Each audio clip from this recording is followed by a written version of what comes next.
Alhamdulillahi Rabbil Alamin. Wabihi nasta'inu ala umuri dunya waddin. Allahumma inni a'udhu bika an adillah au udallah au azillah au uzallah au azlima au uzlama au ajhala au yujhala alayya. Wa sallallahu ala sayyidina Muhammadin wa ala alihi wa sahbihi wa sallam. Assalamualaikum warahmatullahi wabarakatuh. Bismillahirrahmanirrahim. Baik para hadirin dan pemirsa TV 9 yang setia bersama kajian Qul Hadhihi Sabili.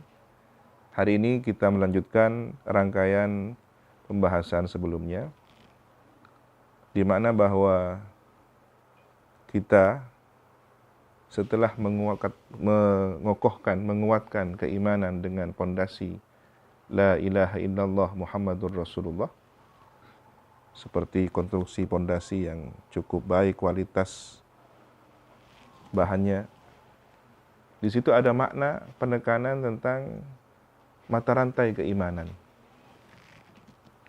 Ketika kita mengungkapkan La ilaha illallah, disinilah kemudian kita fokus membahas tentang zat Allah Subhanahu wa Ta'ala. Untuk memasuki pembahasan ini, para ulama sudah memberikan nasihat, ya.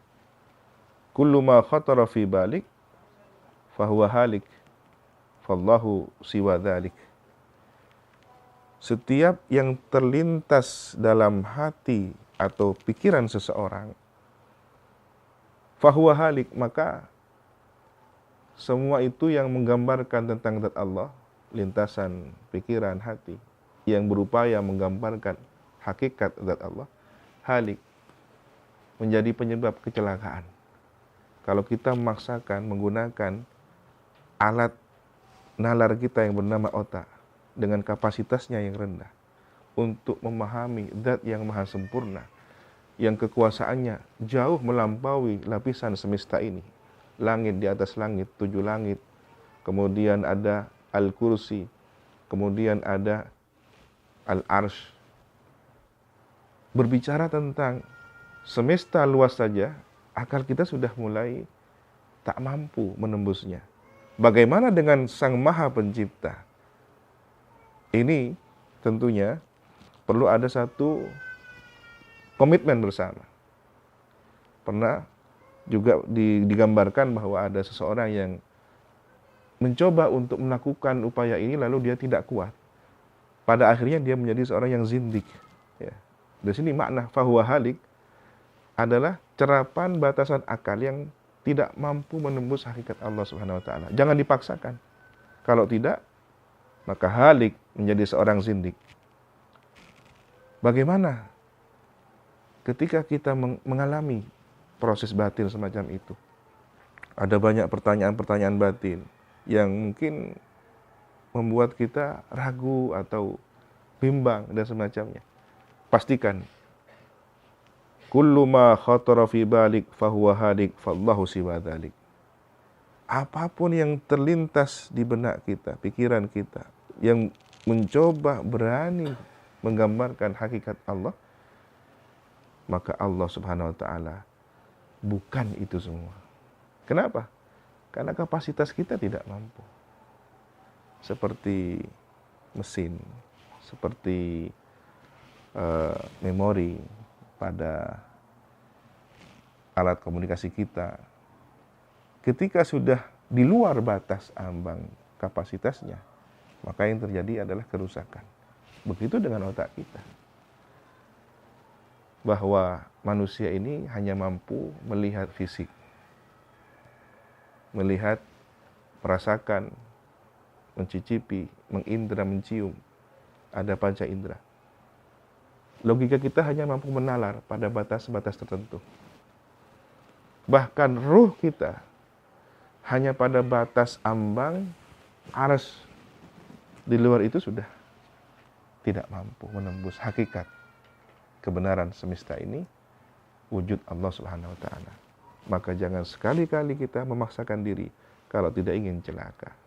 Nah, pada titik kepasrahan inilah kita kemudian disebut dengan berislam, berpasrah. Ini yang mungkin harus kita tegaskan bersama. Kemudian dalam proses pemaknaan tentang keimanan di sini kepada zat Allah Subhanahu wa taala ada beberapa tahapan. Yang pertama adalah salbu sifatin naqs. Melenyapkan seluruh sifat yang mengurangi kesempurnaan Allah Subhanahu wa taala. Apapun sifat yang mengurangi kesempurnaan Allah, kita tolak. Ini tahapan pertama untuk memantapkan makna iman kepada Allah. Kemudian pada tahapan berikutnya adalah tahapan pembenaran. Pembenaran kepada informasi tekstual yang didapat dari Al-Quran, dari sabda hadis baginda Nabi, di makna kalimat yang kita terima ini informasinya dari para ulama kita, guru kita. Tentunya pemaknaannya sesuai dengan kemahaagungan Allah Subhanahu wa taala. Makna yang layak, sesuai, pantas dengan bijalalillahi wa 'azamatihi, keagungan dan kemahabesaran Allah Subhanahu wa taala. Kemudian yang tahapan ketiga adalah pengakuan diri yang tak mampu mencapai atau menerima objek kebenaran sejati itu. Kita mengakui bahwa diri kita, otak kita, panca indera kita, semua ada pada batas yang tentunya tidak bisa menembus hakikat Allah Subhanahu wa taala. Siapapun, seorang nabi, seorang rasul, kaum siddiqin, para pembesar dari kalangan sahabat, para wali, para ulama yang mendalam keilmuannya, semua di situ ada pada batas keilmuan, kemampuan nalarnya. Kecuali beberapa orang pilihan yang diperkenankan oleh Allah mengenal hakikatnya yang sejati. Sebagaimana ada beberapa pendapat yang menjelaskan manusia pilihan itu, insan kamil, adalah baginda Nabi Muhammad SAW. Tahapan yang keempat adalah menahan diri dari menyalahgunakan lafaz informasi Quran hadis yang tafsirannya tentu akan menyimpang keluar dari batas keislaman, kepasrahan kepada pemaknaan iman itu sendiri. Semoga kita mampu mengawal keimanan ini dengan baik, dengan tahapan-tahapan yang sudah kita jelaskan.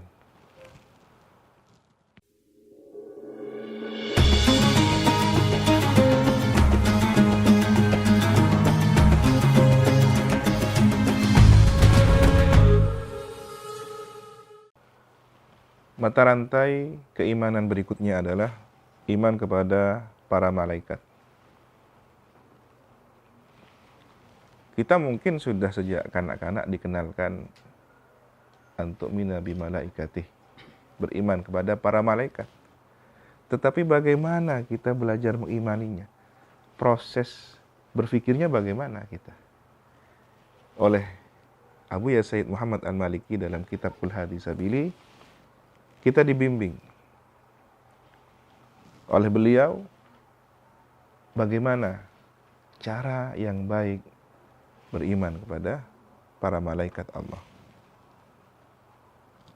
Bahwa mereka adalah perantara yang sengaja Allah ciptakan. Al-wasaid bainallah wa baina rusulih. Antara Allah dan para utusannya, para rasul, para nabi. untuk menyampaikan suatu ajaran risalah kepada manusia. Ini tentunya berkaitan dengan proses turunnya kitab suci, ya, Zabur, Taurat, Injil, dan Al-Quran.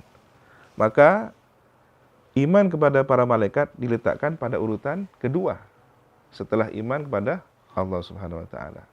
Barulah setelah itu iman kepada para atau sejumlah kitab yang diturunkan. Baru kemudian para nabi. Tentu ini membimbing logika kita. Kalau digambar seperti proses ya, kronologi gitu ya. Tahapan untuk sampai kepada manusia dari Allah Subhanahu wa taala, di situ ada malaikat, ada kitab suci, ada para nabi rasul, baru kemudian manusia. Ketika ada persoalan dalam keimanan pada para malaikat, ini berakibat pada persoalan pada iman pada kitab suci. Ada persoalan kepada iman kepada suci, persoalan kepada para nabi. Jadi mata rantai yang harus kokoh, tidak boleh terlepas satu dan lainnya. Kewajiban beriman kepada para malaikat ini juga tentang karakter, sifat, bahkan fisik mereka. Mereka adalah ibadun mukramuna, hamba-hamba Allah yang mulia, lagi dimuliakan.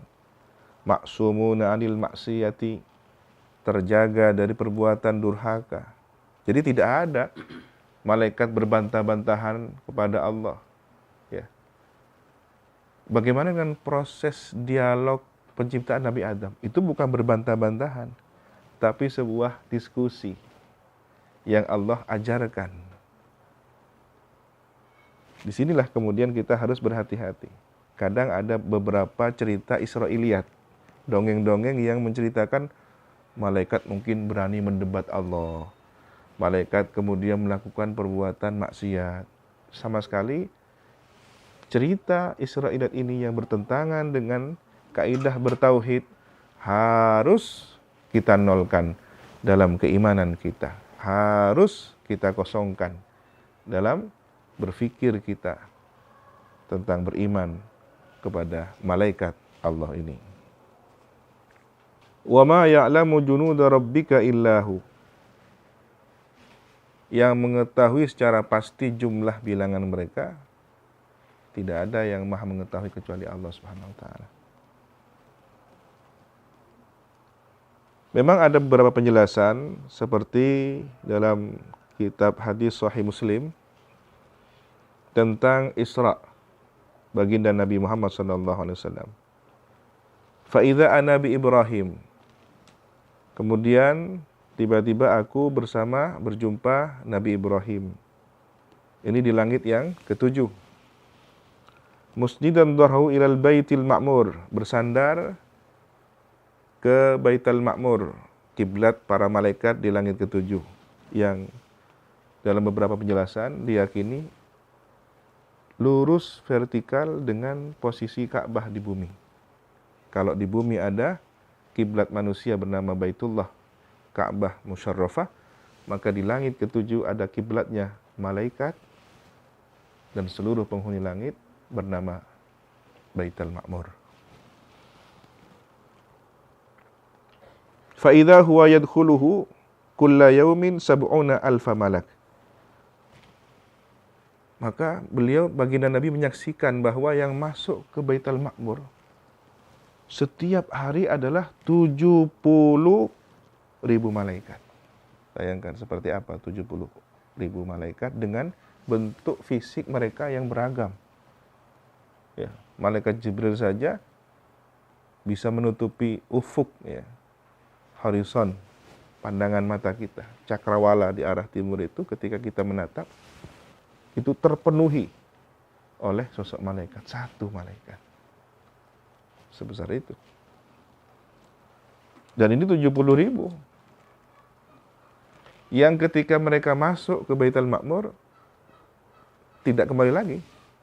terus bergantian. Ini menggiring berpikir kita bahwa ada angka kelipatan yang terus bertambah. 70.000 lagi datang, 70.000 lagi datang setiap hari.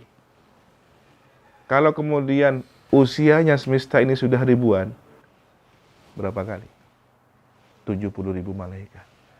Berapa jumlah malaikat yang Allah ciptakan? Sementara ada beberapa penjelasan dari tetesan air wudhu, ya, tercipta malaikat misalkan. Ini tentu kedahsyatan inilah yang membuat kita takluk berpikir, pasrah kepada kemahakuasaan Allah. Pantaslah ketika dalam kondisi semacam ini kita aslamtu lillah, saya pasrah kepada Allah. Kemudian beriman kepada para malaikat adalah wajib sebagaimana iman kepada para rasul tentunya. Orang yang menentang beriman kepada malaikat, status keimanannya tentu sudah batal, kafir. Kalau kemudian ada sekelompok manusia yang beriman kepada malaikat satu, tapi kufur kepada malaikat yang lain.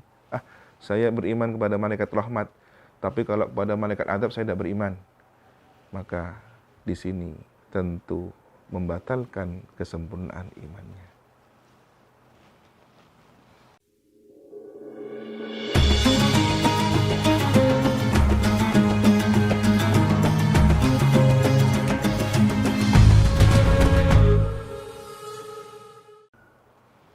Ada riwayat yang cukup menarik dari Imam At-Tirmidzi yang diriwayatkan dari sahabat Abu Dzar radhiyallahu anhu dari baginda Rasulullah sallallahu alaihi wasallam, bahwa beliau bersabda, "Inni ara ma la taraun." Saya melihat apa yang tidak kalian lihat. "Wa asma'u ma la tasma'un." Saya mendengar apa yang tidak kalian dengar. Termasuk suara-suara langit, pergerakan semesta, tempat-tempat yang tidak pernah dilihat oleh makhluk seperti kita manusia umumnya. Ini menunjukkan betapa berkualitasnya baginda Nabi Muhammad ruhan wa jasadan sebagai insan kamil. Kalau kita dengan logika kita bisa berjalan kemanapun, kemudian para malaikat dengan fisiknya bisa berkeliling seluruh dunia, para wali dengan hatinya bisa mencapai wilayah-wilayah yang sulit dijangkau oleh fisik manusia biasa. Maka baginda Nabi Muhammad SAW lebih sempurna dari semua itu. Fisik, roh, jasad beliau memiliki kecepatan yang jauh dari kemampuan manusia biasa.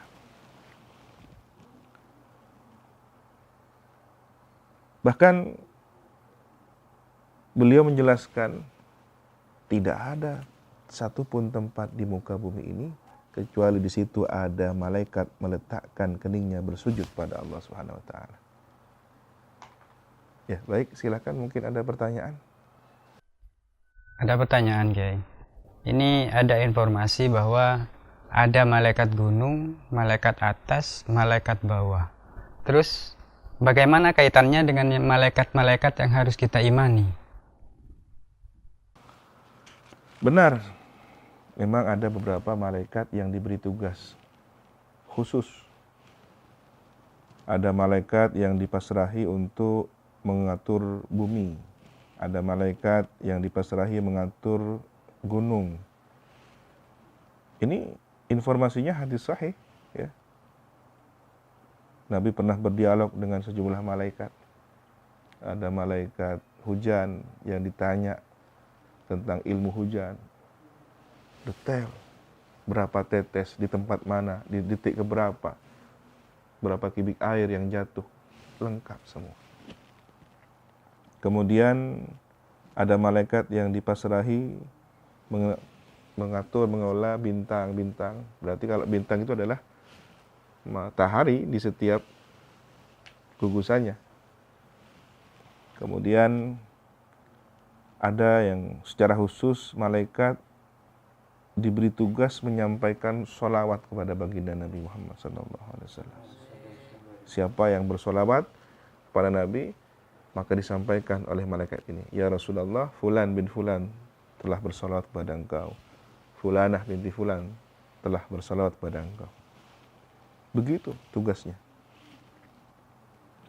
Ada di antara mereka yang menghuni langit ketujuh, ya. Bahkan setiap langit ada penghuninya. Ingat kisah Isra Mi'raj. Setiap pintu gerbang langit ada malaikat.